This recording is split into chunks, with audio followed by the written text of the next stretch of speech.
Hello guys, I'm back for English time. The word for today is ยินดีด้วยยินดีด้วยภาษาอังกฤษนะคะสามารถเล่นง่ายๆสั้นๆแบบแรกได้เลยค่ะ congrats congrats มีเสียงตัว s ข้างล่างด้วยนะคะแล้วก็แบบที่สองอาจจะยาวขึ้นมาอีกนิดนึงค่ะ congratulations congratulations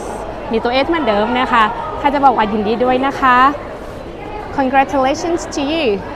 congratulations to you แต่ถ้าสมมติว่ายินดีด้วยกับความสำเร็จเราสามารถแลกได้เลยค่ะ congratulations on your success congratulations on your success ยินดีด้วยนะคะแล้วก็ขอบคุณสำหรับดอกไม้ช่อสวยๆนะคะ thank you so much for a beautiful bouquet thank you so much bye bye